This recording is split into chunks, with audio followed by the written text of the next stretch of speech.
इस वक्त तस्वीरों में आपको रमन सिंह नजर आ रहे हैं। छत्तीसगढ़ के पूर्व मुख्यमंत्री राजनांदगांव से चुनाव लड़ रहे हैं, लेकिन कवर्धा में वो अपना वोट कास्ट करेंगे। और ऐसे में क्योंकि बड़ा दिन है, उससे पहले पूजा अर्चना करते हुए इस वक्त रमन सिंह आपको नजर आ रहे हैं। रमन सिंह इस बात का दावा कई बार कर चुके हैं कि छत्तीसगढ़ में बीजेपी की ही सरकार बनेगी, ये तय नजर आ रहा है। और जो कांग्रेस पर आरोप लगे हैं, वो आरोप उनको डेंट करते हुए नजर आएंगे। भास्कर घोष जी, अपनी बात पूरी कीजिएगा। इन्होंने जमीन के नीचे कोल लेवी स्कैम, जमीन के नीचे भी नहीं छोड़ा। ये गोबर की बात कर रहे थे, फर्टिलाइजर स्कैम, ये जो गोधन न्याय योजना इन्होंने ये किए थे, चालू किए थे, उनके भी स्कैम आ गए सामने। अभी जो फसल हो रहा है, ये फसल की बात कर रहे हैं कि हम इतना दाम में फसल खरीद रहे हैं। एक सेकंड सर, आपको रोकूंगी। भास्कर जी, रमन सिंह जी का रिएक्शन आने वाला है, 2 सेकंड प्लीज सर।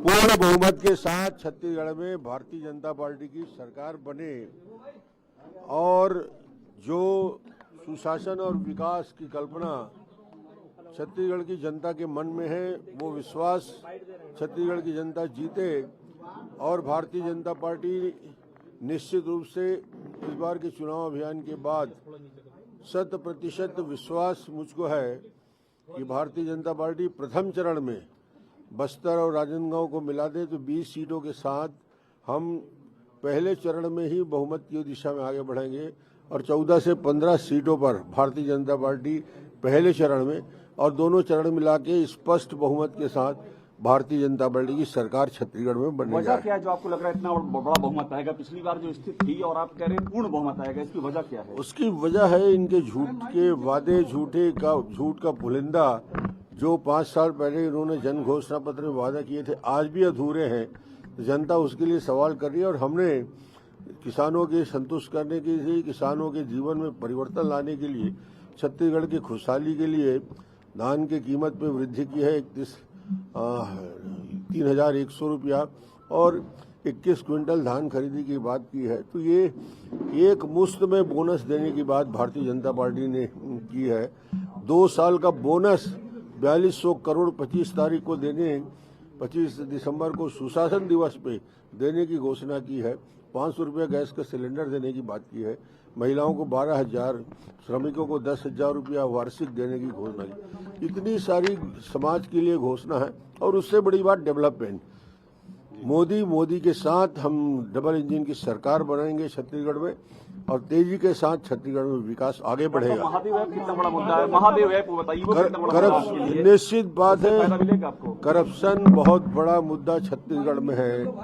मुखिया यदि खुद भ्रष्टाचार में लिप्त हो जाता है, जुआ सट्टा अपराधियों से पैसा लेने लगता है, 509 करोड़ का ट्रांजैक्शन को प्रमाणित किया है ईडी ने, इससे बड़ा और क्या प्रमाण मिलेगा कि इनके सचिवालय के 3 अधिकारी इससे लिप्त है, उनको पैसा मिलता है।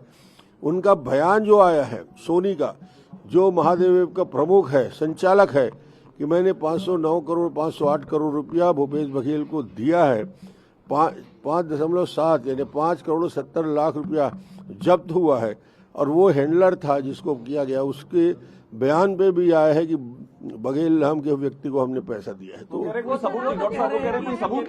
इससे अब क्या भूपेश के हाथ में नोट दिखाए? इससे बड़ा और प्रमाण कोई हो सकता है दुनिया में कि जो पैसा देने वाला है वो बोल रहा है, जो महादेव ऐप का डायरेक्टर है अपना प्रमाण पत्र दिखा रहा है कि मैं डायरेक्टर हूँ। वो डायरेक्टर जब बोल रहा है तो और किसको ढूंढ के लाओगे आप लोग? मुझे समझ में नहीं आता। इससे ज्यादा पुख्ता प्रमाण देश की जनता और प्रदेश की जनता और ईडी के पास नहीं। सीएम की रेस में हैं आप? सीएम पद की रेस में डॉक्टर साहब आप सीएम पद की रेस में हैं? सीएम के पद में भारतीय जनता पार्टी में सभी रेस में हैं और चुनाव के बाद विधायक दल की बैठक में हम तय करते हैं। कांग्रेस ने शराबबंदी का मुद्दा ही गायब कर दिया आपने घोषणा पत्र। शराबबंदी भूल गए और झूठे वादे सारे भूल गए। उन्होंने जितने वादे किए थे आज जनता उसी लिए शराब पूछ रही है। और शराबबंदी को क्या करेंगे? शराब से जब 2100 करोड़ का घोटाला करते हैं, शराब का अवैध शराब बिक्री होती है, जहरीली शराब से लोगों की मौत होती है, इसमें भी रहम नहीं है, तो क्या स्थिति बनेगी छत्तीसगढ़ की? सर, भूपेश कह रहे हैं कि बीजेपी मतलब ईडी और ईडी मतलब बीजेपी। सर, आप पे व्यक्तिगत आरोप भी लगाया। ईडी से और पुलिस से वही डरता है जो अपराधी प्रवृत्ति का व्यक्ति होता है। ईडी से क्यों डरेगा भाई? क्यों डरेंगे? दुनिया के लोग क्यों नहीं डरते ईडी से? आपने 2100 करोड़ का घोषित शराब में घोटाला किया है। प्रमाण है 40% अवैध शराब बेचने का, हॉलमार्क नकली लगाने का प्रमाण है, बिना टैक्स दिए 40% शराब बेचने का, 25 रुपया प्रति टन कोयले का प्रमाण है, 600 करोड़ रुपया पीडीएस के चावल का प्रमाण है। कितने सारे प्रमाण चाहिए जिसपे एक एक भ्रष्टाचार, और महादेव वेब तो खुली किताब है। डॉक्टर साहब, बिट्टू भैया का भी नाम लिया है उसने, शुभम सोनी ने, कि बिट्टू भैया की मौजूदगी में दिए हैं, तो ये किस ओर इशारा करता है? ये सारा विषय ईडी के, तो ईडी ने सबूत पेश किए हैं, ये कह रहे हैं रमन सिंह। और दो बड़ी बातें अदिति यहाँ से, और उसके बाद कुछ तस्वीरें दिखाएंगे। दो बड़ी बातें वो ये कह रहे हैं कि जब मुखियाई भ्रष्टाचार में लिप्त हो तो फिर आगे किसी का और क्या कहा जाए। दूसरी बड़ी बात, आज की 20 सीटों पर वो ये दावा कर रहे हैं कि 15 से 16 सीटें पहले चरण में हम जीतने वाले हैं, जिसमें 19 सीटों पर कांग्रेस का कब्जा है। बहरहाल ये तस्वीर आप देख लीजिए।